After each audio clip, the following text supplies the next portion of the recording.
Hello guys, आप देख रहे हो कोड डॉट। आज की इस वीडियो में हम देखने वाले हैं कैसे हम किसी भी HTML के पेज को रिएक्ट JS में कन्वर्ट करते हैं। पिछली वीडियो में आपने देखा था, मैंने सारे के सारे कंपोनेंट बना लिए थे, तीनों के तीनों कंपोनेंट मैंने कंप्लीट कर लिए थे, लॉगिन, रजिस्टर एंड डैशबोर्ड का कंपोनेंट। आज हम देखेंगे उस कंपोनेंट में किस तरीके से HTML डिज़ाइन को इम्प्लीमेंट किया जाता है। मैंने आपको दिखाया था, मैंने एक HTML टेम्पलेट को डाउनलोड किया हुआ है, जो फ्री टेम्पलेट है, उसका लिंक भी मैंने पिछले वीडियो के डिस्क्रिप्शन में दे दिया था। आज के वीडियो में डिस्क्रिप्शन में भी आपको मिल जाएगा, वहाँ जाके आप डाउनलोड कर सकते हो। अगर आपने पिछली वीडियो नहीं देखी है तो डिस्क्रिप्शन में आपको लिंक दे दूंगा, वहाँ जाके उस वीडियो को आप देख सकते हो। तो देखते हैं ये कैसे होता है। वेरी फर्स्ट टाइम हम क्या करते हैं, टेम्पलेट में जाते हैं। ये टेम्पलेट है, तो अगर आपने सेम टेम्पलेट डाउनलोड किया है तो आपको जाना है पेजेस के अंदर। ठीक है, पेजेस के अंदर जाने के बाद सैंपल के अंदर जाओगे तो यहाँ पे register.html एक फाइल मिल जाएगी। तो इस फाइल को आपको ओपन कर लेना है। ठीक है, इसको ओपन कर लेते हैं। ठीक है, इसके अंदर देखोगे अगर आप तो बहुत सारे, इसको मैं थोड़ा छोटा कर देता हूँ। इसके अंदर देखोगे तो बहुत सारी CSS यहाँ पे यूज हो रखी है, और इसमें अगर बॉटम में आके देखोगे तो बहुत सारी JS भी यूज हो रखी है। अब हम रिएक्ट पे बना रहे हैं तो JS की हमें बिल्कुल भी जरूरत नहीं है, तो हमें JS को नहीं लेना है, और CSS की हमें जरूरत है। तो अभी देखते हैं कि CSS को कैसे इम्प्लीमेंट किया जाता है इसमें। ठीक है, तो ये हमारा प्रोजेक्ट है। ठीक है, ये हमारा प्रोजेक्ट। तो इस प्रोजेक्ट में आपको पब्लिक वाले फोल्डर के अंदर चले जाना है, और सैंपल वाले फोल्डर में से, यानी कि जो आपका टेम्पलेट वाला फोल्डर है उसमें से एसेट जो फोल्डर है उसको पूरे को यहाँ से कॉपी कीजिए और इस पब्लिक वाले फोल्डर पे पेस्ट कर दीजिए। अभी ऑप्टिमाइजेशन के बारे में मत सोचिए कि ये बहुत बड़ा फोल्डर है, आपका प्रोजेक्ट बहुत बड़ा बन जाएगा। तो हम बाद में जैसे जैसे देखेंगे कि इसमें से जो भी चीज हमें यूज की नहीं है उस चीज को हम यहाँ से हटा देंगे। अभी के लिए आप पूरा का पूरा ऐसे कॉपी पेस्ट कर लीजिए। ठीक है, ये कॉपी पेस्ट हो जाने के बाद आपका पूरा का पूरा जो भी CSS स्टाइल है वो आपके पब्लिक के अंदर यहाँ पे अवेलेबल है। ठीक है, तो अभी आपको क्या करना है, सबसे पहले आप जो आपने HTML ओपन किया था उसमें चले जाइए, और आपको यहाँ से देखना है कि आपकी कौन सी चीज आपके लिए सही है और कौन सी चीज आपको चाहिए और कौन सी चीज आपको नहीं चाहिए। सबसे पहले ये मटेरियल आइकन्स की CSS है। आप अगर रिएक्ट का मटेरियल आइकन यूज करना चाहते हो तो उसे भी यूज कर सकते हो। ये सिंपल है तो मैं इसीलिए ये CSS ही यूज करने वाला हूँ मटेरियल आइकन की। तो इसको कॉपी कीजिए आप, पब्लिक के अंदर जो index.html है उसमें जाके आपको डायरेक्ट यहाँ पे पेस्ट कर देंगे। ठीक है, जैसे आप CSS को इंपोर्ट करते हैं ऐसे, बट यहाँ पे सिंपल सा आपको पब्लिक URL से इसको इंपोर्ट करना है। तो आपको ये पब्लिक URL एक इन्वायरमेंट वेरिएबल यहाँ पे मिल जाता है, तो इसको आप लेके यहाँ पे डाल दीजिए। पब्लिक URL/asset/ बाकी का पाथ सेम रहेगा। तो इसको सेव कर दीजिए, और देखिए कि आपको ये bundle.css इसकी जरूरत हमें नहीं है, हमें इसकी जरूरत है जो ये इसकी main.css। ठीक है, तो इसको भी मैं यहाँ से ले चलता हूँ और अपने index.html में लेके चलता हूँ, और यहाँ पे इसको पेस्ट कर देता हूँ, और इसका भी पाथ चेंज कर देता हूँ, रिप्लेस कर देता हूँ पब्लिक URL से। राइट, एसेट से पहले के जितने भी डॉट लगे हुए हैं इनको मैं रिप्लेस कर देता हूँ URL से। ठीक है, ये मैंने रिप्लेस कर दिया।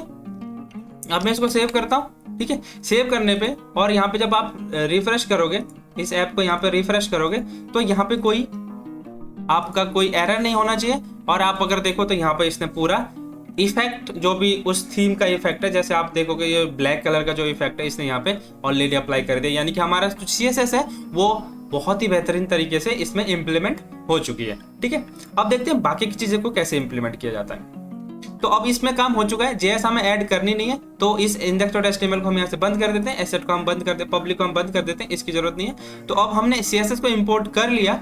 अब हमें क्या करना है, ये जो बॉडी के अंदर की जितने भी ये डिव है, बॉडी के अंदर का जो मेन डिव है, इसको यहाँ से कॉपी कर लेते हैं, इसको हटा देते हैं क्योंकि हमें नीचे और किसी चीज की जरूरत नहीं है। इसको हटा देते हैं, और आप अपने चले जाइए रजिस्टर वाले कंपोनेंट में, और जहां से आप रिटर्न कर रहे थे वहां पे उस डिव को रिटर्न कर लीजिए। ठीक है, इसको सेव कर दीजिए। अब यहाँ पे ये बहुत सारी एरर क्यों आ रही, क्योंकि ये जो कोड है वो HTML का कोड है, आप कहाँ लिख रहे हो, JSX के अंदर लिख रहे हो। अब JSX में कुछ चीजें आपको चेंज करनी पड़ती है, जैसे ये क्लास है। क्लास यहाँ पे क्लास रिप्रेजेंट करता है किसी भी क्लास को, एक्चुअल फंक्शनल क्लास को। तो आप इसको यहाँ से रिप्लेस कर सकते हो क्लास नेम के साथ। क्लास को आपको रिप्लेस कर देना है क्लास नेम से। तो बहुत सारी एरर चली गई है, क्लास नेम से रिप्लेस हो चुकी है। अब यहाँ पे दूसरी प्रॉब्लम हमारे पास आ रही है कि ये इनपुट में एरर दे रहा है। एरर इसलिए दे रहा है क्योंकि HTML में विदाउट क्लोजिंग वाले टैग चल जाते हैं। आपको JSX के अंदर सारे टैग का क्लोज होना जरूरी है, चाहे वो सेल्फ क्लोज हो चाहे हो नॉर्मल क्लोज हो, ठीक है। तो आपको इन सब के जितने भी इनपुट या फिर IMG टैग आपको दिखेंगे उन सब को आपको यहाँ पे एंड में आपको क्लोज इसको करना मैंडेटरी होता है, ठीक है। क्लोज करना ही करना है। तो मैंने सारे इसके क्लोज कर दिए और इसको सेव कर लेते हैं। अभी भी आप देखोगे तो कुछ एरर्स है ये कमेंट के, ठीक है। अगर आपको कमेंट रखने हैं तो आपको कमेंट इस तरीके से देने पड़ेंगे, यहाँ पे curly brace then slash and star and last में आके फिर star slash and curly brace. इस तरीके से दोगे तो यहाँ पे कमेंट माना जाता है, ठीक है। अब इसको शॉर्टकट के साथ कंट्रोल स्लैश के साथ आप इसमें विजुअल स्टूडियो कोड में शॉर्टकट के साथ आप कर सकते हो। अगर बहुत सारे होंगे तो आप रिप्लेस भी करा सकते हो। इसको सेव कर दीजिए आप, ठीक है। आप अगर सेव कर लोगे ये सब कुछ सही है, कोई एरर नहीं आ रही, और आप अगर यहाँ पे रजिस्टर राउट पे जाओगे तो आप देखोगे ये कंप्लीट आपका रजिस्ट्रेशन फॉर्म एक पूरा प्रॉपर जैसा इसमें था वैसा बन चुका है। अब हमारे पास थोड़ी सी डिफरेंशिएट है इसमें, ठीक है। ये जो चेक बॉक्स है, ठीक है, तो ये हमारे पास यहाँ पे नहीं है। अगर आप इसमें देखोगे तो इसमें एक छोटा सा चेक बॉक्स आता है, इसमें क्लिक करने पे चेक एंड अनचेक्ड होता है। अब यहाँ पे हमारे पास चेक बॉक्स नहीं है, तो देखते हैं ये चेक बॉक्स हमारे पास कैसे आएगा, ठीक है। अब हम देखते हैं ये चेक अनचेक्ड कहाँ पे हो रहा है। ये रिमेंबर मी के साथ हो रहा है। तो यहाँ पे कह रहा है कि ये कुछ नहीं आ रही है चीजें। अब देखते हैं ये क्यों नहीं आ रही, ठीक। तो यहाँ पे हमें क्या करना पड़ेगा, एक जो ये वाली थीम है इसमें एक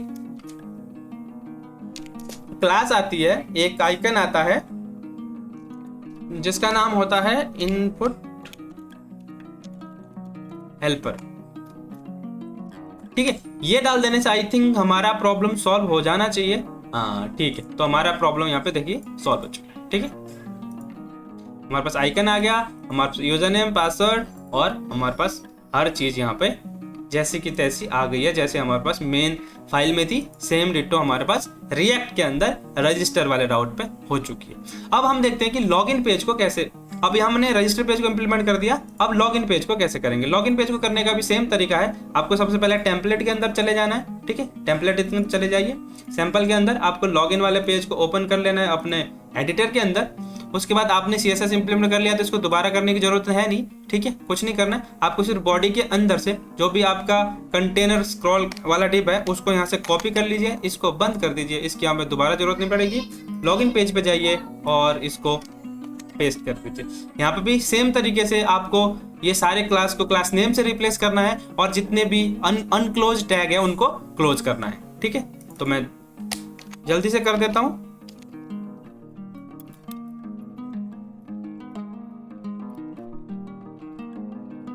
ठीक है, तो मैंने सारा क्लोज कर दिया है, अनक्लोज टैग और क्लास को क्लास नेम से रिप्लेस कर दिया है, कमेंट को भी कर दिया है सही, और जो चेक बॉक्स था उसमें इनपुट हेल्पर क्लास भी डाल दी। अब देखते हैं लॉगिन पेज हमारा परफेक्ट बना है या नहीं बना, ठीक है। रजिस्टर, अब हम लॉगिन पे क्लिक कीजिए, लॉगिन पेज। अब आप देखो लॉगिन पेज भी हमारा परफेक्टली अलाइन हो चुका है, जैसा हमारे पास हमारे टेम्पलेट में है सेम टू सेम हमारे पास रिएक्ट के अंदर भी लॉगिन पेज बन चुका है, ठीक है। अब बारी आती है हमारे डैशबोर्ड की। अब हम इस डैशबोर्ड को किस तरीके से बनाएंगे, ये भी तरीका सेम है। आपको जाना है टेम्पलेट पे, टेम्पलेट के अंदर जाने के बाद अगर आप देखोगे यहाँ पे टेम्पलेट में तो ये बाहरी index.html फाइल पड़ी हुई है। अगर आप इसी को डबल क्लिक करके ओपन करोगे तो ये वाला पेज यहाँ पे ओपन हो जाएगा। तो आपका इसी का सोर्स यहाँ पे ले जाके आपको कॉपी एंड पेस्ट करना है, ठीक है।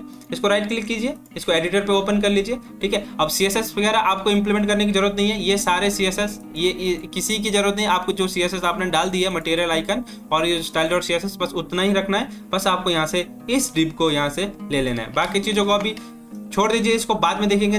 ये चार्ट वगैरह कैसे बनेंगे, प्रोग्रेस बार, ये सब कैसे बनेंगे, इनको बाद में देखेंगे। अब इसको जस्ट इसको लेके चलिए, ठीक है। अब इसको हमें डालना है डैशबोर्ड के अंदर, हमारा ये डैशबोर्ड वाला कंपोनेंट है, इसको यहाँ पे पेस्ट कर दीजिए।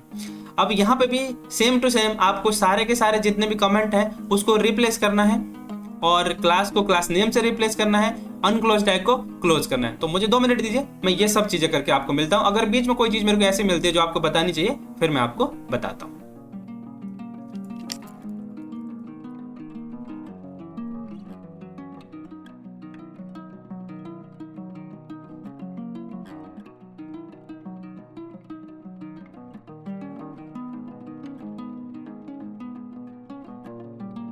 अब देखिए यहाँ पे एक और चीज़ की एरर आ रही है, वो है स्टाइल की। तो जो JSX में स्टाइल देने का तरीका थोड़ा सा अलग होता है। आपको यहाँ पे क्या करना है, कर्ली ब्रेस देने हैं, double curly brace, as object style जाती है इसमें, डबल कर्ली ब्रेस, और जो भी आपका एट्रीब्यूट होगा